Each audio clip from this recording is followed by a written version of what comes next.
Hello बच्चों, let's read the question. The question says a spring having initial unstretched length of L naught is lying on a smooth table. Its one end is fixed and the other end is fastened to a small particle of mass small m. The particle is imparted an initial speed v naught horizontally in the direction perpendicular to the spring.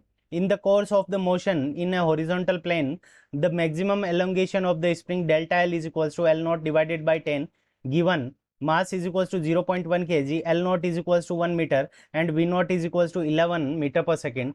The value of spring constant in Newton per meter is option A 100, option B 210, option C 420 and option D 105. ठीक है बच्चों.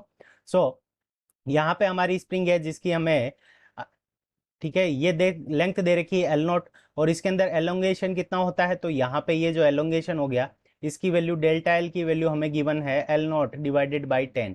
सो इतना elongation आ जाता है. और यहाँ पे जो हमारा पार्टिकल गिवन है जिससे स्प्रिंग को अटैच कर रखा है इसका मास हमें एम गिवन है. और यहाँ पे वी नॉट वेलोसिटी इस डायरेक्शन के अंदर प्रोवाइड की जाती है. तो यहाँ पे एक फोर्स लगेगा स्प्रिंग फोर्स. तो वो किस डायरेक्शन के अंदर लगेगा. तो के एक्स हमारा स्प्रिंग फोर्स इस डायरेक्शन में लगेगा. सो टॉर्क हमारा क्या हो जाएगा, जीरो हो जाएगा. ठीक है बच्चों. सो इस क्वेश्चन को करने के लिए हम क्या करेंगे, की कंसेप्ट अप्लाई करेंगे. सो की कंसेप्ट, जब टो हमारा जीरो हो जाएगा तो उस कंडीशन के अंदर हमारा एंगुलर मोमेंटम क्या रहेगा, कंजर्व्ड रहेगा. तो हमारा पहला की कंसेप्ट क्या हो जाएगा, एंगुलर मोमेंटम कंजर्वेशन का लॉ लगा देंगे.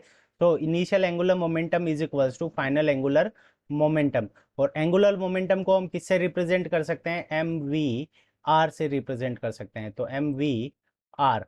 ठीक है बच्चों. और सेकेंड नंबर हमारा जो की कंसेप्ट लग जाएगा वो कौन सा की कंसेप्ट लग जाएगा, एनर्जी. एनर्जी क्या रहेगी इस सिस्टम की, कंजर्व्ड रहेगी. तो एनर्जी कंजर्वेशन.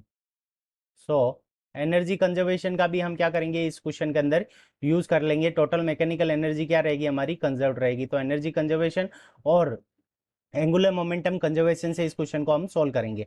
तो सबसे पहले हम एंगुलर मोमेंटम कंजर्वेशन का रूल लगा लेते हैं. तो पहला जो मास कितना है, एम है. वेलोसिटी कितनी है, वी नॉट. और स्प्रिंग की जो लेंथ है वो हमारी कितनी है, एल नॉट. ठीक है बच्चों. अब देखो अब क्या हो गया, मास तो चेंज होगा नहीं. तो एम, लेंथ कितनी हो गई हमारी, L not plus delta L. तो यहाँ से हमारा L not by 10 L not के अंदर ऐड करेंगे तो ये वैल्यू हो जाएगी हमारी 11 एल नॉट डिवाइडेड बाई 10 और मल्टीप्लाइड बाई वेलोसिटी मान लेते हैं अब कितनी हो गई, v1 हो गई. सो यहाँ से m कैंसिल हो जाएगा, एल नॉट से एल नॉट कैंसिल हो जाएगा.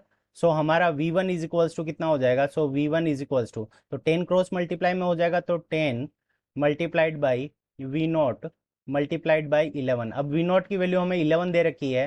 तो यहाँ पे अगर 11 पुट करें तो 10 मल्टी 11 डिवाइडेड बाई 11. सो यहाँ से हमारे पास में v1 की वैल्यू आ जाएगी, वो कितनी आ जाएगी, 10 मीटर पर सेकेंड. ठीक है बच्चों. तो यहाँ पे जो वेलोसिटी हो जाएगी बाद में एलोंगेशन के बाद वो 10 मीटर पर सेकेंड हो जाएगी. अब बात करते हैं एनर्जी कंजर्वेशन की. ठीक है बच्चों. तो टोटल मैकेनिकल एनर्जी क्या रहेगी, कंजर्व रहेगी. तो इनिशियली जो मैकेनिकल एनर्जी है वो कितनी है, half M V naught square. इसके पास में केवल और केवल काइनेटिक एनर्जी है, half M V naught square.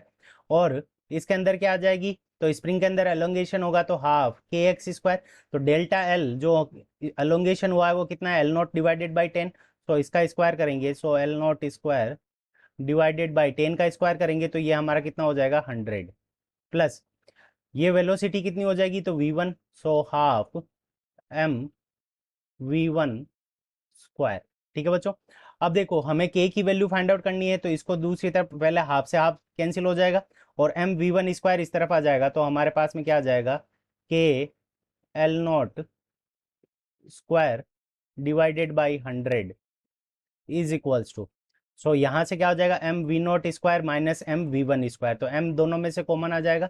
m यहाँ से हमारे पास में क्या बच जाएगा, V naught square minus v1 square.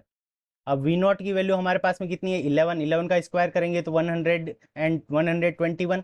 सो यहाँ से आ जाएगा m multiplied by V naught का स्क्वायर तो 121 माइनस v1 का स्क्वायर तो हमारा कितना हो जाएगा, 100.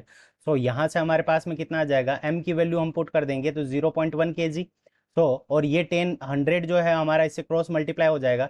तो 100 मल्टीप्लाइड बाई 0.1 मल्टीप्लाइड बाई, यहाँ पे हमारे पास में जो वैल्यू आएगी 121 माइनस 100, तो यहाँ पे कितना आ जाएगा 21, और divided by L naught square. So L not की वैल्यू हमें कितनी दे रखी है 1, सो 1 का स्क्वायर यहाँ पे डिवाइड के अंदर आ जाएगा। सो यहाँ से ये पॉइंट हटेगा तो ये हट जाएगा, तो 21 इंटू 10 करेंगे तो यहाँ से हमारे पास में जो वैल्यू आ जाएगी 210 न्यूटन पर मीटर। ठीक है बच्चों, 210 न्यूटन पर मीटर, ये हमारे पास में क्या आ जाएगी, इसकी स्प्रिंग कांस्टेंट की वैल्यू आ जाएगी के की 210 न्यूटन पर मीटर। अब हम देखेंगे कि ये कौन सा ऑप्शन के अंदर गिवन है, सो ऑप्शन बी में गिवन है, so option B is the correct answer of this question. I hope you understood it well, best of luck, thank you.